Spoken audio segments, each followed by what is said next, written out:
Good morning, everybody, and welcome to your news report for March 19th, 2026. Today we'll be covering topics about Uber and Rivian, Iran's partnerships in Latin America, African soccer tournament, U.S. oil prices, what's happening in the Iran war, and Joe Kent with the FBI. We'll start with the Uber and Rivian partner to deploy up to 50,000 fully autonomous robo-taxis. Our keynote takeaways from this is Uber to invest up to $1.25 billion in Rivian through 2031, subject to the achievement of autonomous performance milestones. Uber, or its fleet partners, expected to purchase 10,000 fully autonomous R2 robo-taxis with the option to purchase up to 40,000 more in 2030. Initial commercial deployments planned for San Francisco and Miami in 2028, scaling to 25 cities through 2031. Rivian Automotive Incorporated, NASDAQ RIVN, and Uber Technologies Incorporated, NYSE Uber, today announced a partnership to help accelerate both companies' autonomous vehicle plans, expecting to deploy 10,000 fully autonomous R2 robo-taxis in the first phase of R2 robo-taxi deployment.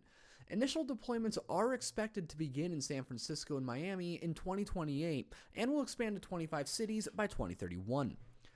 Uber will invest up to $1.25 billion USD in Rivian through 2031, subject to the achievement of certain autonomous milestones by specific dates, building towards a scaled, fully autonomous fleet of Rivian R2 robo-taxis, which will be available exclusively through the Uber platform.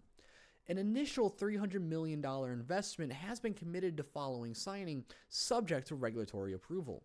Should all milestones be achieved, the companies will have deployed thousands of unsupervised Rivian R2 robo-taxis across 25 cities in the US, Canada, and Europe by the end of 2031.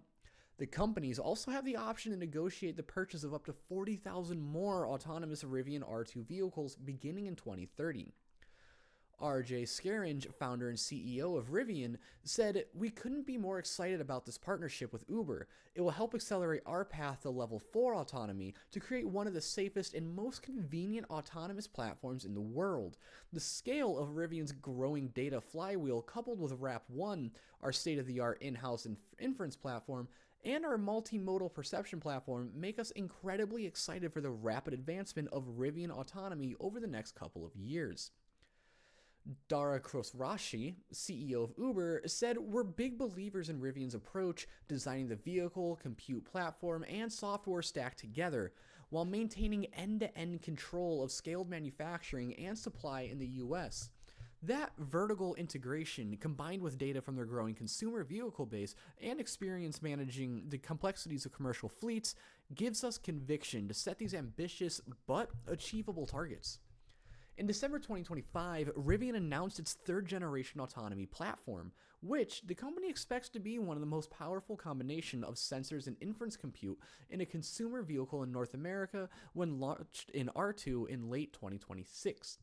Rivian's third-generation autonomy platform includes a multimodal sensor suite, including 11 cameras, 65 megapixels, 5 radars, and 1 LiDAR.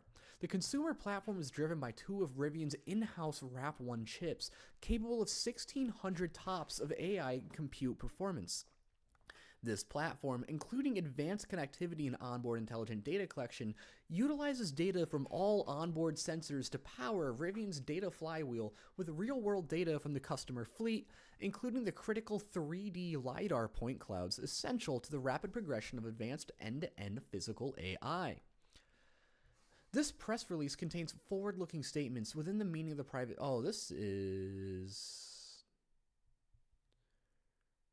This looks like a bunch of legalese that is just not pertinent to what we're talking about. Really, it's just saying that what they're saying is... let me explain. Because this is an article written by Rivian about their deal, they have to put a little disclaimer saying that what they're putting in this isn't necessarily guaranteed to happen, but more so their projections. I mean, we see here in this little line, in some cases you identify forward-looking statements by terms such as may, will, should, expects, plan, anticipates, could, intends, targets, projects, contemplates, believes, estimates, forecasts, predicts, potential, or continue. This is all just saying that because it's forward-facing, if this doesn't happen, they're not liable. Our next article is about Iran and their Latin American allies. Iran's strategic partnerships in Latin America are a thing of the past, written by Frida Gittes, published by World Politics Review. There was a time not... Oh, you've got to be kidding me.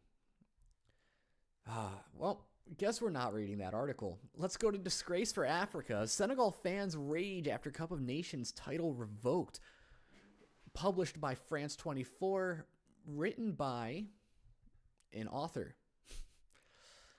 Senegal football fans Wednesday slammed the decision to strip the country of its Africa Cup of Nations (AFCON) title and give it to Morocco, calling the move a disgrace for Africa as their country demands an investigation. Gora Ndiaye, a resident of Dakar who works as a driver, told AFP he felt like he had been hit over the head when he heard the news on the radio. The Confederation of African Football, CAF, sensationally stripped Senegal of their title late Tuesday, citing regulations about leaving the field, which players did near the end of the final 2 months ago. If this law was applicable, it should have been applied immediately, and the cup should have been awarded to the Moroccans, Ndiaye said, calling the move a disgrace for Africa. With the news ricocheting across social media and the airwaves Wednesday, fans are now waiting for the results of the promised appeal by their country's football authorities. Senegal's government additionally called for an independent international investigation into suspected corruption within the CAF's governing bodies. Several Senegalese players walked off the pitch in protest during the final in Rabat on January 18th when the hosts were awarded a penalty late in second half stoppage time.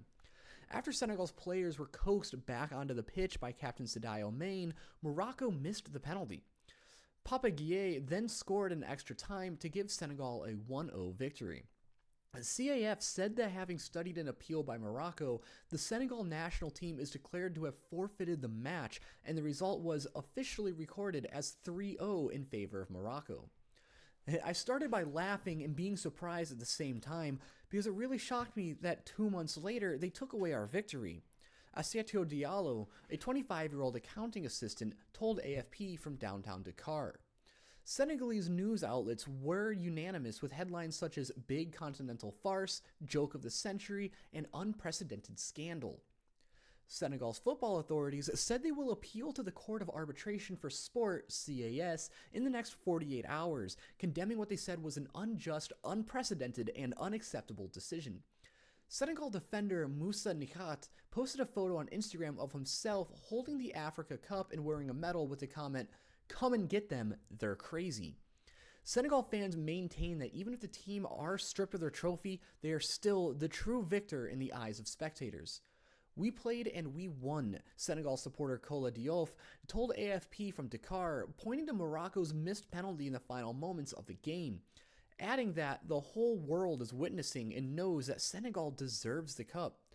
"The trophy," said Nia, the driver, "is an object, and even if we give it to the Moroccans, you have to know that Senegal beat them on the field." In Rabat, where the match was played, fans were decidedly in favor, even if less emotional, as they prepared their final shopping ahead of the Eid al-Fitr holiday, marking the end of Ramadan. "Everyone is happy with this outcome," Mohamed Amin Bojdani, a 53-year-old lawyer, told AFP, adding, "The cup returns to its rightful home." Omar Haryate, a 70-year-old retiree, meanwhile said justice has been served. The CAF Appeals Committee justified its decision by applying Articles 82 and 84 of the AFCON regulations. They state that if a team refuses to play or leaves the ground before the regular end of the match without the authorization of the referee, it should be considered loser and shall be eliminated for good from the current competition. The articles add the team contravening the regulations will lose its match by 3-0. Next, we have an update on U.S. economy and oil prices. As the oil prices soar, U.S. may take steps to boost supply.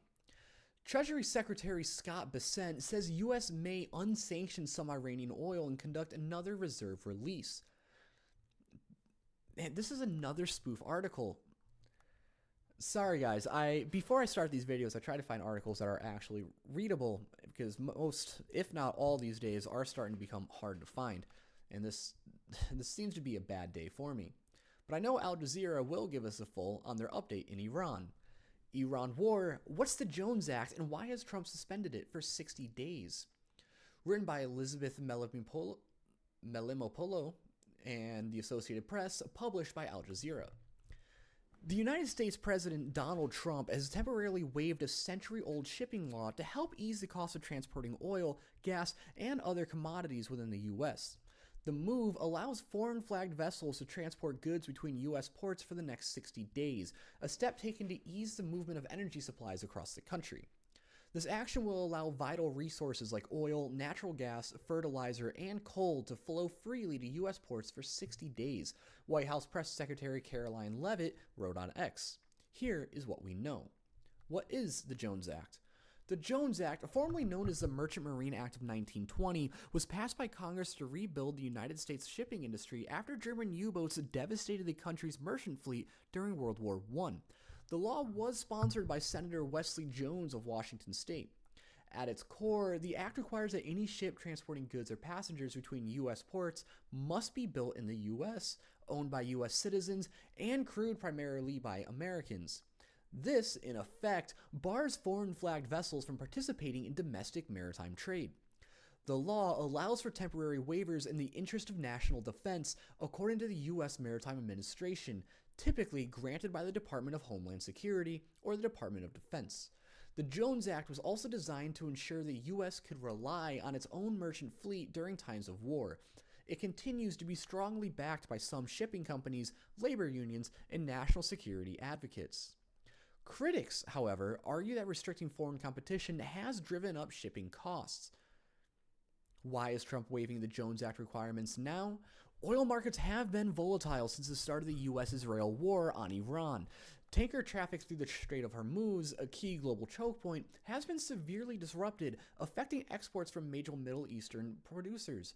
Commercial vessels carrying everything from fuel to pharmaceuticals and computer chips have also been delayed or have come under attack. That disruption has pushed up prices worldwide. Brent crude, the global benchmark, was trading near $109 a barrel on Wednesday, up from about $70 before the war. U.S. crude has climbed to roughly $98 a barrel.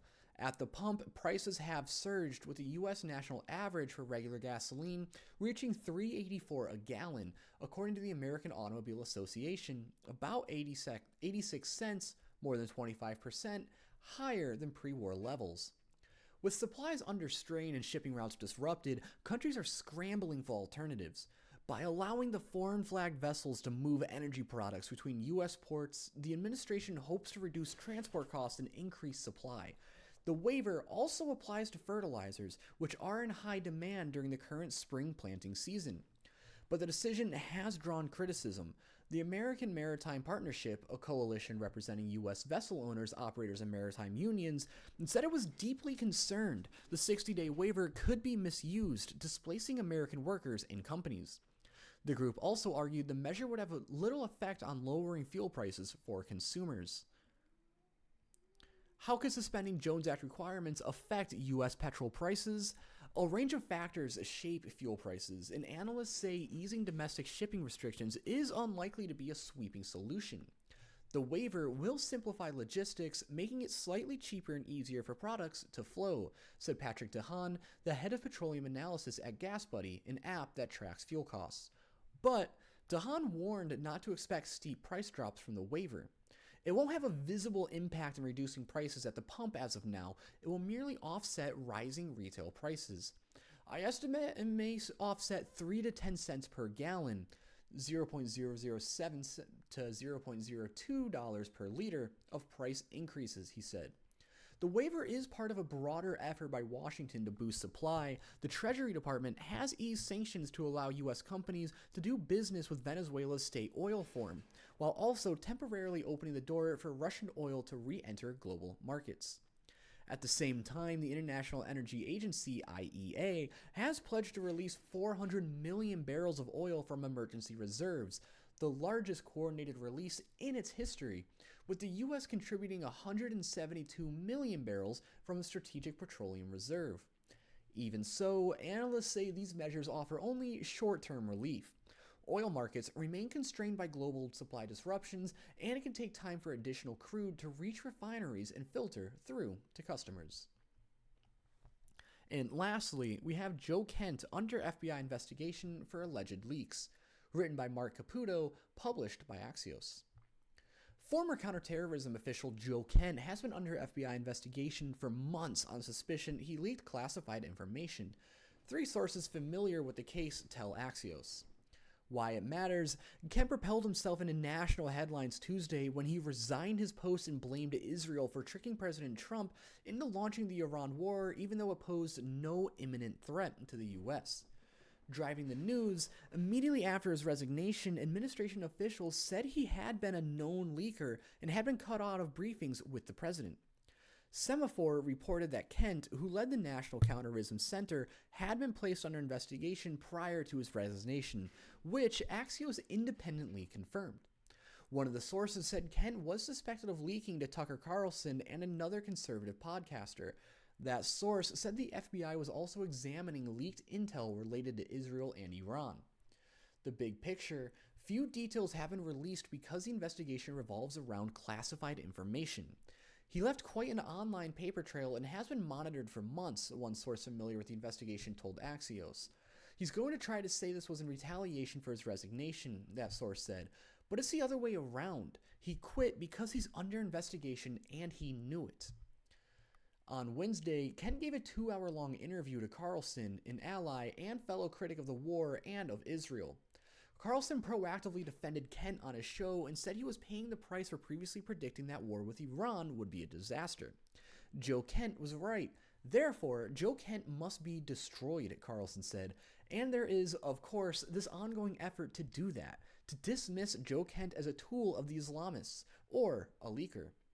Kent didn't return messages seeking comment. It's unclear why Kent was not immediately fired if he had been placed under investigations before Tuesday. Kent had run afoul of the FBI last year when he tried to access investigative records into the murder of conservative activist Charlie Kirk, the New York Times reported. Kent believed a foreign agent may have been involved in the assassination. He said Wednesday on Carlson's show he didn't understand why the FBI would not want additional investigative help to track down any other suspects. An official familiar with the dust-up said the reason was simple. It's not a conspiracy. Kent has nutty ideas. We got the killer. And what we didn't need was a guy spinning alternate ridiculous theories about foreign death squads that the defense would use so the killer could go free. Thank you for listening, and please subscribe if you want to listen to more daily news updates. Thank you.